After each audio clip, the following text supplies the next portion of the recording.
नमस्कार दोस्तों, आप हमारे चैनल पे पहली बार आए हैं तो चैनल को सब्सक्राइब करके ऑल बटन ज़रूर प्रेस कर लीजिएगा। कहानी अच्छी लगे तो लाइक, कमेंट, शेयर भी कर दीजिएगा। तो चलिए आज की कहानी शुरू करते हैं। अस्पताल के बिस्तर पर लेटी हुई जमुना देवी जी दाएं बाएं करवटें लेती जा रही थी। दिन भर इतने लोगों के बीच रहते हुए भी वो अकेलापन महसूस करती थी। उससे बात करने वाला भी उसके पास कोई नहीं था। इस तरह समय काटना उन्हें बड़ा मुश्किल लगता था। कभी बेचैन होने लगती तो कभी उठकर पास में रखी रामायण पढ़ने लगती। लेकिन वह भी आखिर कितनी देर पढ़ती। आधा घंटा रामायण पढ़कर वापस रख देती, फिर वापस बिस्तर पर लेट गई। लेटे लेटे एक ही ख्याल मन को सता रहा था कि बीमार व्यक्ति तो अस्पताल जाता है, उसकी मजबूरी होती है ऐसे माहौल में रहना, लेकिन प्रभु की कृपा से मुझे तो कोई बीमारी नहीं है। फिर भी देखो, फूटी किस्मत कि अस्पताल में रहने पर मजबूर हूँ। चलिए आपको बताते हैं कि आखिर स्वस्थ होते हुए भी यमुना देवी जी अस्पताल में रहने को मजबूर क्यों थी। दरअसल कुछ समय पहले तक यमुना देवी जी अपने पति के साथ गांव में ही रहा करती थी, परंतु 6 महीने पहले ही उनके पति का देहांत हो गया था। पत्नी के देहांत के बाद वो नितांत अकेली हो गई थी, जिस कारण उसका बेटा उन्हें अपने साथ अपने घर ले आया। हालांकि उनकी बहू का उन्हें अपने साथ रहने को बिल्कुल भी दिल नहीं था, परंतु गांव वालों और रिश्तेदारों द्वारा दबाव दिए जाने पर बेटे को उन्हें अपने साथ शहर लेकर आना पड़ा। यमुना देवी जी का बेटा कमल एक बहुत बड़ा डॉक्टर था, इसलिए बड़े बड़े लोगों में उनका उठना बैठना था। उसके ससुराल वाले भी ऊंचे घर वाले थे, लेकिन यमुना जी ठहरी एक साधारण ग्रामीण महिला जो इस सब दीवाओं से बहुत दूर थी। यमुना देवी जी की एक आंख नकली थी, जिस कारण उनकी बहू और पोते को वो क्रूप लगती थी। एक दिन हुआ यूं कि यमुना देवी का पोता उनके पास आया और कहने लगा, दादी आप यहाँ सोफे पर मत बैठो, अंदर अपने कमरे में जाओ, मेरे कुछ दोस्त घर पर आने वाले हैं। पोते ने बड़े रूखे स्वर में कहा। तो यमुना जी बड़े प्यार से बोली, अरे बेटा मैं तो थोड़ी सी जगह पर बैठी हूँ, तेरे दोस्तों के बैठने के लिए यहाँ बहुत सी जगह है। नहीं, आप उनके सामने नहीं बैठोगी, मेरे दोस्त मुझे चिढ़ाते हैं, मुझे बेइज्जती महसूस होती है। उनका पोता चिल्लाने लगा तो अंदर से बहू ईसा की आवाज़ आई, क्या हुआ बेटा, क्यों गुस्से से चिल्ला रहे हो। मम्मी देखो ना, दादी हमेशा यहाँ सोफे पर बैठी रहती हैं। घर पर मेरे दोस्त आने वाले हैं, लेकिन दादी अपने कमरे में नहीं जाती हैं, यहीं पर बैठी हुई हैं सोफे पर। उसी समय गुस्से से तिलमिलाती हुई उनकी बहू ईसा बाहर निकली और बोली, माँ जी आप अपने कमरे में क्यों नहीं जाती, बिना मतलब हमारी बेइज्जती करवाती रहती हो, जरा हमारे स्टैंडर्ड्स का भी ख्याल किया करो।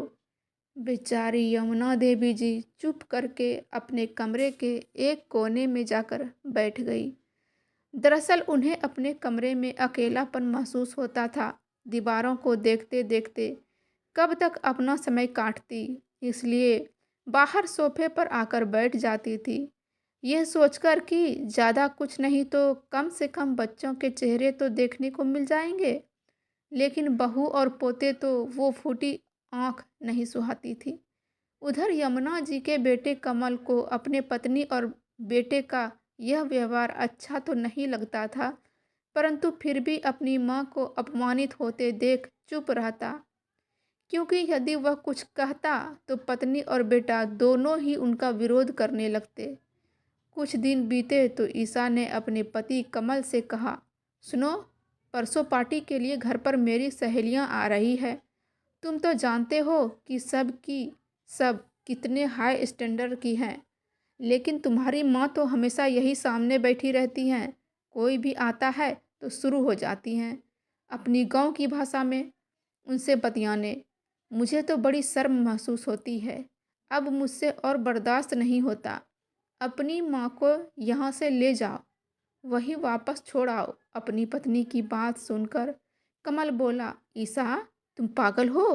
पागल हो गई हो क्या? इस उम्र में माँ को वापस छोड़कर आऊँगा, तो सारे रिश्तेदारों में और गाँव वालों में मेरी कितनी किरकिरी हो जाएगी कि इतना बड़ा डॉक्टर होकर अपनी माँ की देखभाल नहीं कर सकता।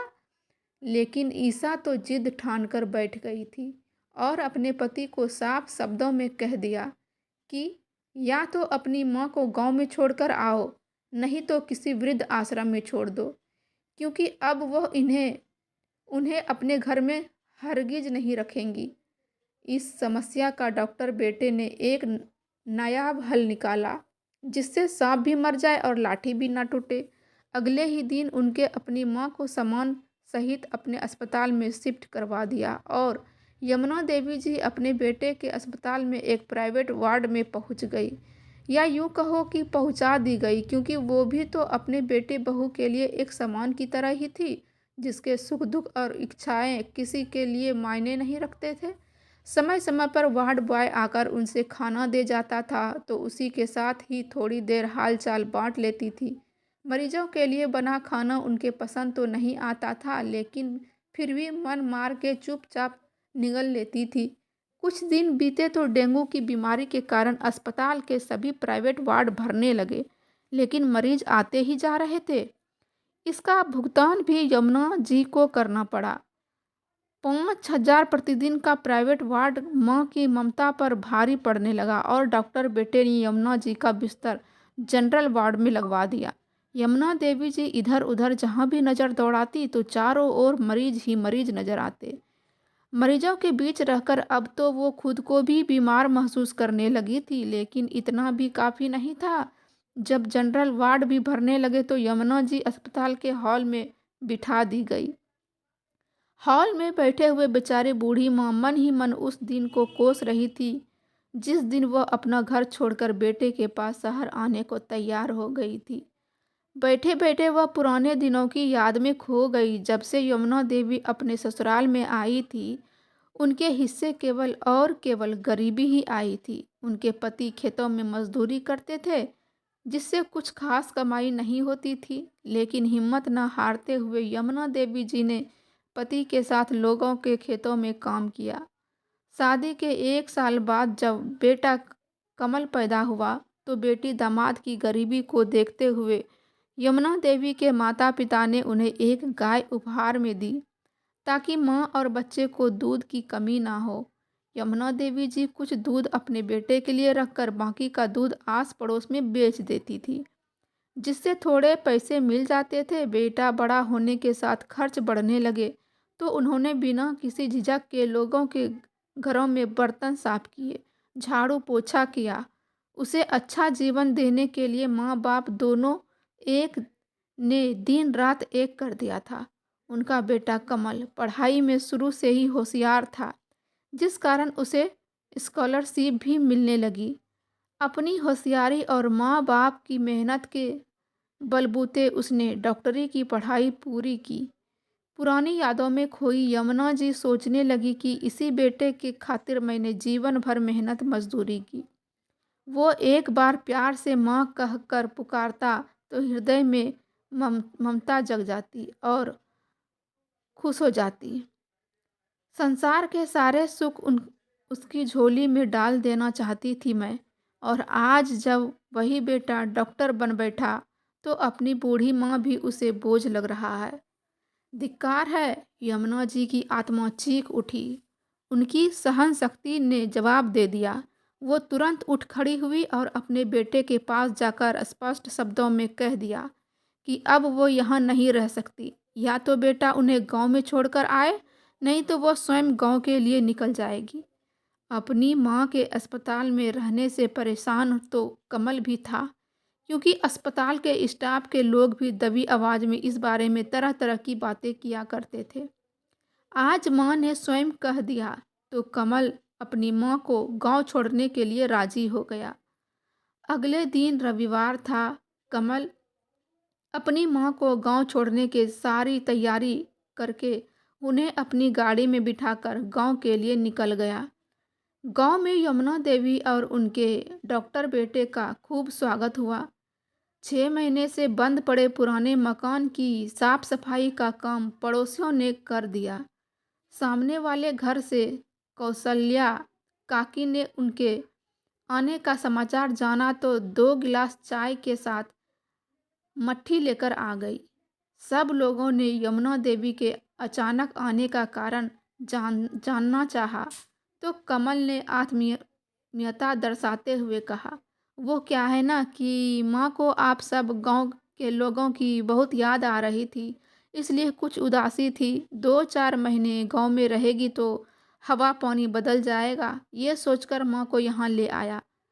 ऐसा कहकर कमल ने सफल बात छिपानी चाही, लेकिन कौशल्या काकी उसी समय सारा मामला समझ गई और बोली, बेटा, तेरी बेचारी माँ ने जिंदगी बहुत देखे हैं, जिंदगी में काटी है ली, इसलिए अपनी माँ को भूल मत जाना, कभी इनका दिल ना दुखाना। कैसी बातें करती हो काकी, माँ को कैसे भूल जाऊंगा, आखिर दुनिया में उनके अलावा मेरा है ही कौन। अपनी माँ की सेवा में कोई कमी नहीं छोड़ूंगा। आते जाते रहने का आश्वासन देकर उसने अपनी माँ के हाथों में 1,000 थमा दिए और बोला, माँ, मुझे लगता है कि इतने पैसे तुम्हारे खर्चे के लिए काफ़ी होंगे। हर महीने जब मिलने आएंगे तो खर्च के लिए पैसे भी दे जाएंगे। ऐसा कहकर डॉक्टर बेटा अपने शहर वापस चला गया। गांव में बूढ़ी माँ यमुना देवी अकेली रह गई। पड़ोसियों से गृहस्थी की ज़रूरत का कुछ सामान मंगवाया, लेकिन महंगाई इतनी कि ची- खींचतान कर भी सब्जी भाजी और दूध के लिए केवल 2,000 ही बच पाए। लेकिन फिर सोचने लगी कि ज़रूरी तो नहीं कि हर रोज़ दाल सब्जी ही बनाई जाए। नमक मिर्च की बनी रोटी चाय के साथ भी आसानी से खाई जा सकती है। कम से कम यहाँ रहते हुए इज्जत के साथ तो जीऊँगी, और फिर अगले महीने बेटा भी मिलने आ जाएगा और खर्च के पैसे भी दे जाएगा। अगले महीने की 1 तारीख होते ही उनके डॉक्टर बेटे ने 5,000 का मनी ऑर्डर भेज दिया। यमुना जी, जो अपने बेटे का इंतज़ार कर रही थी, बेटे द्वारा भेजा गया मनी ऑर्डर देखते ही समझ गई कि अब उनका बेटा उनसे मिलने नहीं आने वाला। शायद अपने काम में व्यस्त होगा, यह सोचकर उन्होंने अपने मन को समझाया। 3 महीने तक उनका बेटा मनी ऑर्डर से पैसे भेजता रहा और यमुना देवी जी को भी कोई समस्या नहीं हो रही थी। वह अपने घर का खर्च खींचतान कर चला लेती थी। लेकिन चौथे महीने बेटे ने मनी ऑर्डर भी नहीं भेजा। बेचारी यमुना जी मुश्किल से अपनी दाल रोटी का खर्चा निकाल पा रही थी। महीने के आखिर में तो यह हाल हो गया कि उनके हाथ में एक फूटी कौड़ी भी नहीं बची। जैसे तैसे आसपास के दुकानदारों से उधार लेकर वह अपना काम चला रही थी। दूध वाले का भी उधार काफ़ी हो चुका था। आसपास की औरतें और यमुना जी की कुछ बूढ़ी सहेलियां भी कभी कभार उनके पास आकर बैठ जाती थी। बड़े डॉक्टर की माँ की भली मुस्कान के पीछे छिपा उनका दर्द सब जानते थे, परंतु यमुना जी कभी अपने चेहरे पर सिकन तक नहीं आने देती थी। आते जाते दूध वाला भी पूछता रहता, क्यों अम्मा, पैसे कब चुकता करोगी। जमुना जी झूठी हंसी हंसकर बोलती, जल्दी ही मेरे पैसे आ जाएंगे, और फिर तू कौन सा भागा जा रहा है, ये समझ लेना कि अपनी दादी को दूध पिलाया था।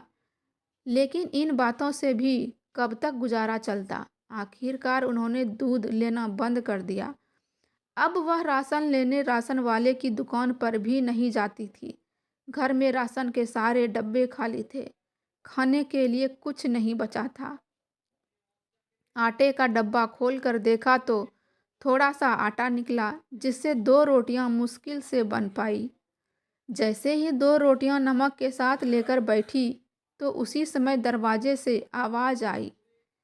कोई भूखा भिखारी लाचार स्वर में भीख मांगते हुए कहने लगा, अम्मा, भूखे को एक रोटी दे दे, भगवान तेरे बच्चे की उम्र लंबी करेगा, उसे खूब तरक्की देगा। यमुना देवी, जो अभी रोटी का टुकड़ा तोड़ने ही लगी थी, उस भिखारी की यह बात सुनते ही अचानक रुक गई और सोचने लगी।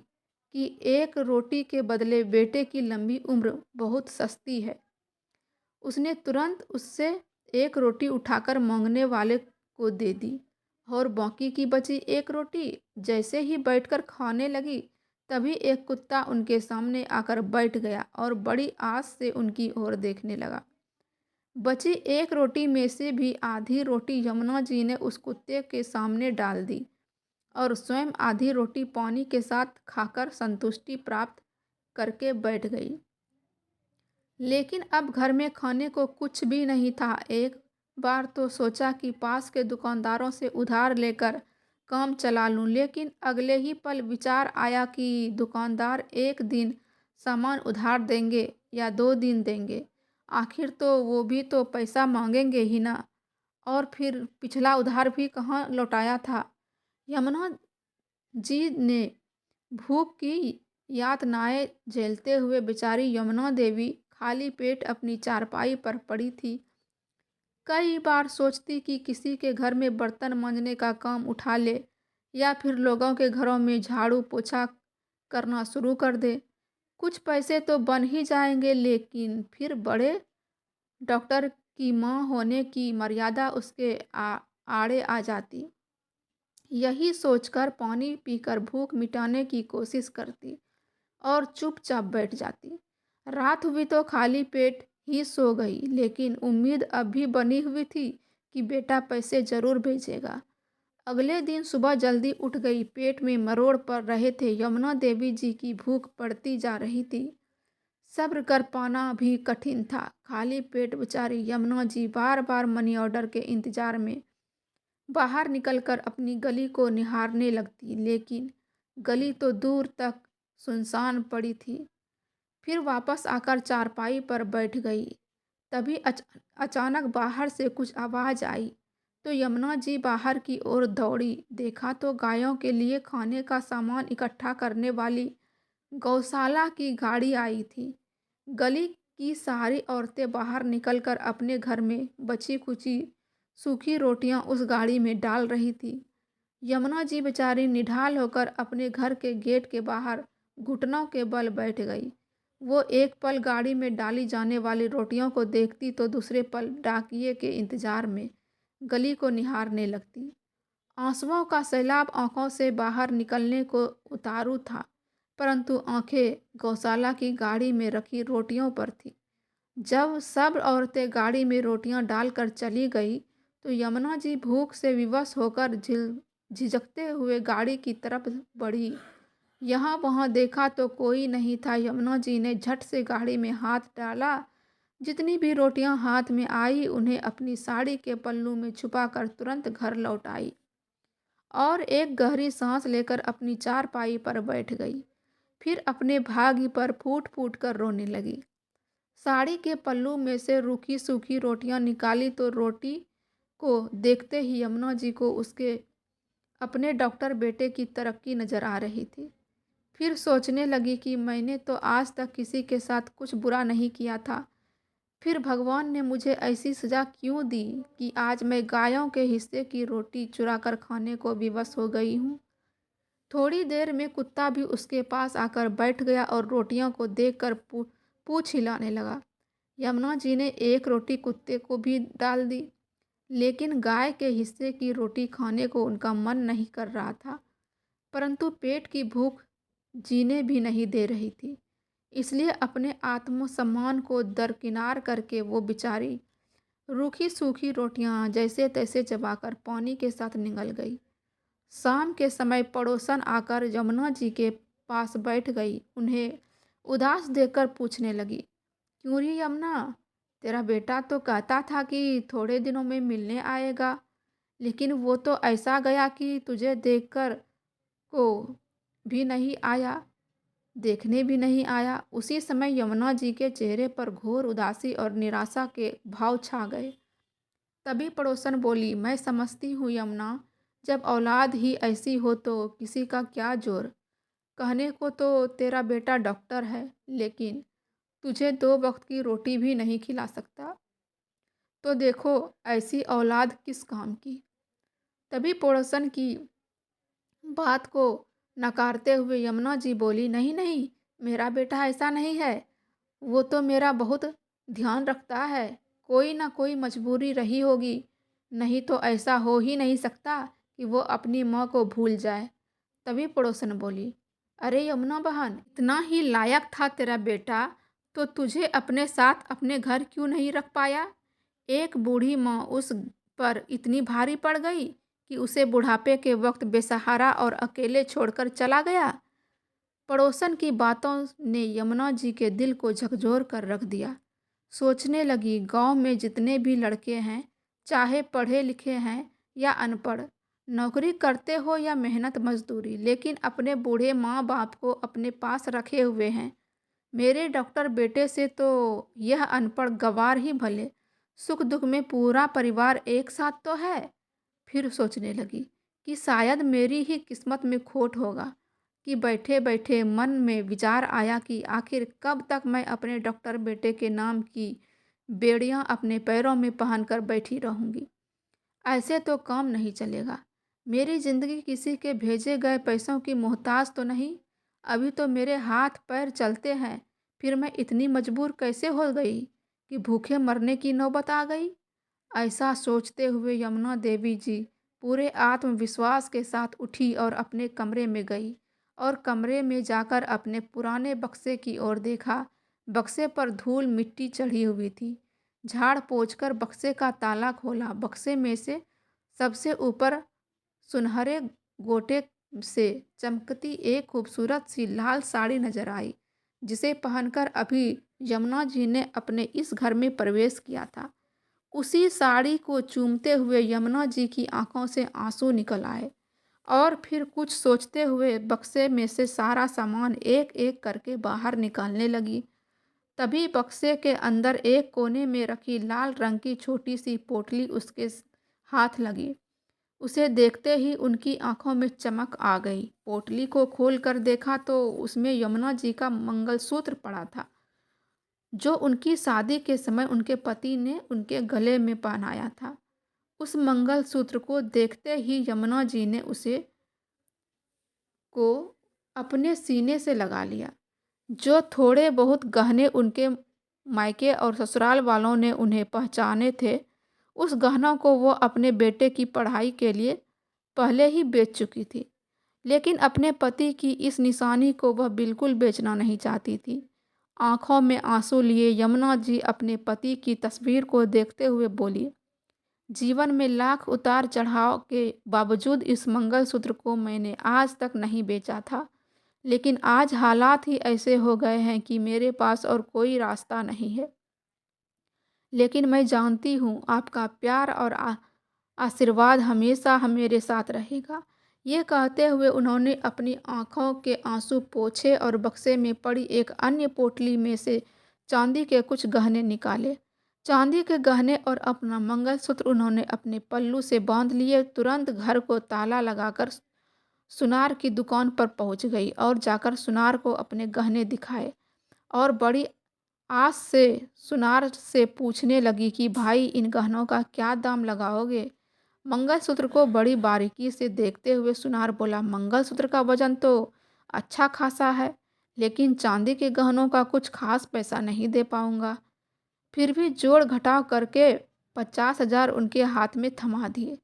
पैसे हाथ में लेते ही यमुना जी के दिल को एक राहत मिली। उन्होंने गहरी सांस ली और अपने घर पहुंची। कुछ राशन का सामान खरीद कर ले आई। आज बहुत दिनों बाद यमुना जी ने पेट भर खाना खाया था।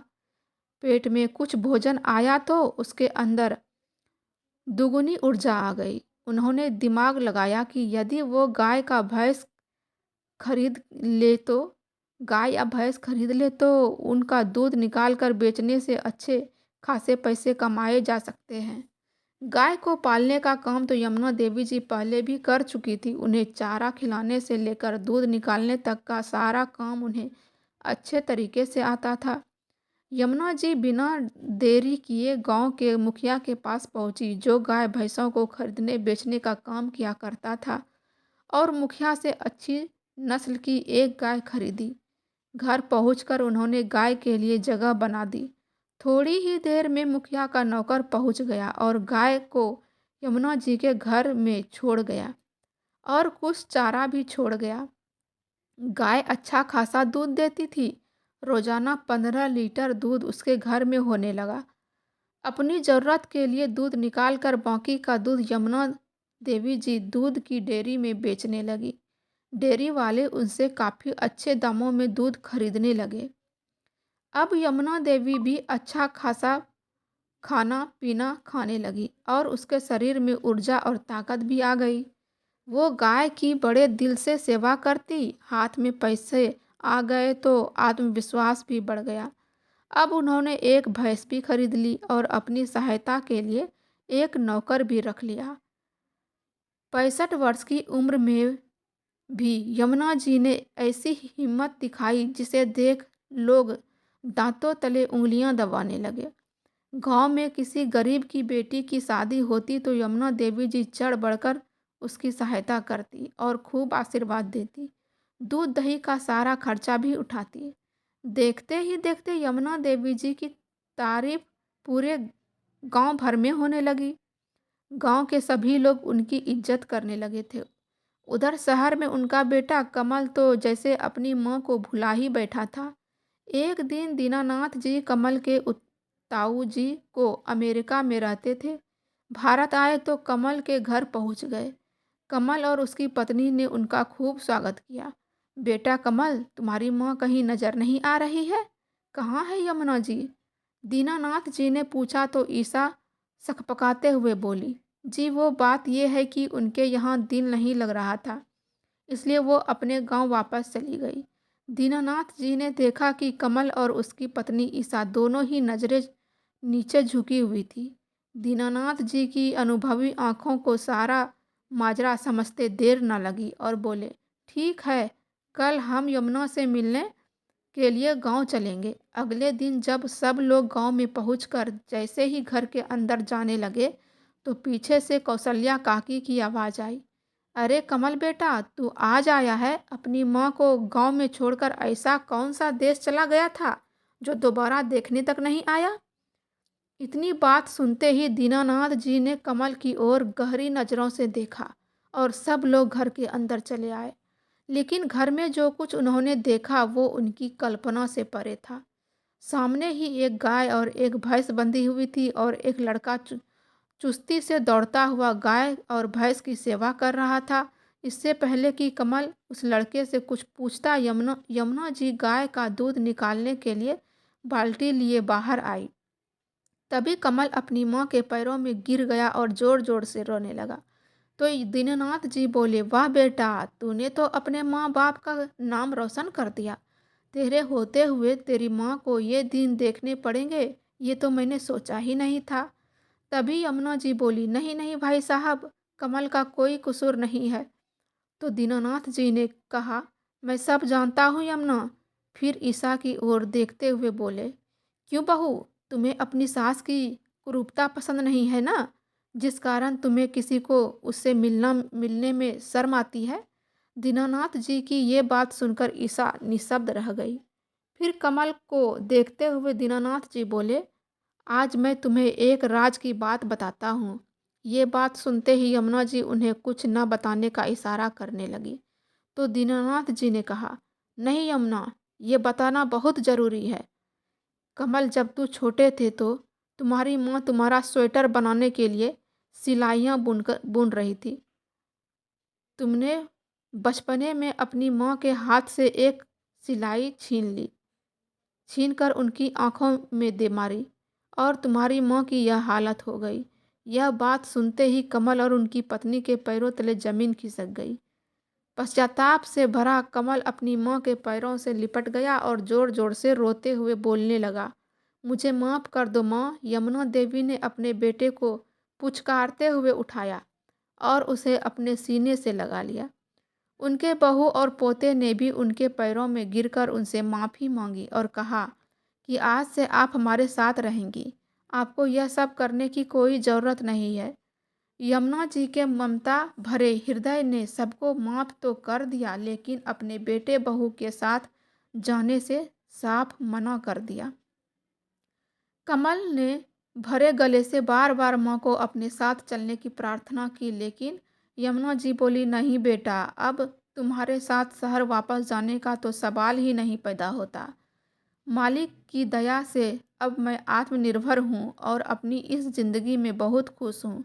और सबसे बड़ी बात तो ये है कि यहाँ मैं इज्जत से जी पा रही हूँ। माँ से मिलकर जब बेटा बहू अपने घर वापस जाने लगे तो बेटे ने अपनी माँ को कुछ पैसे देने चाहे। जैसे ही उसने पैसे अपनी माँ की ओर बढ़ाए तो यमुना जी को उन उनमें वही रूखी सूखी रोटियां नजर आने लगी। उन्हें खाकर उन्होंने अपनी लाचारी के दिन काटे थे और उनका हृदय अंदर तक कांप उठा। फिर गले भरे से बोली, मुझे इन पैसों की कोई ज़रूरत नहीं है बेटा, अपने पास रखो, तुम्हारे काम आएंगे। बस मेरी एक बात याद रखना, ना तो इंसान को सफलता मिलने पर घमंड में चूर होना चाहिए और ना ही कभी विपरीत परिस्थितियों में हार माननी चाहिए। बस बेटा, ये बात हमेशा याद रखना। तो दोस्तों, ये थी आज की प्रेरणादायक स्टोरी। कैसी लगी कमेंट में ज़रूर बताइएगा। हर हर महादेव।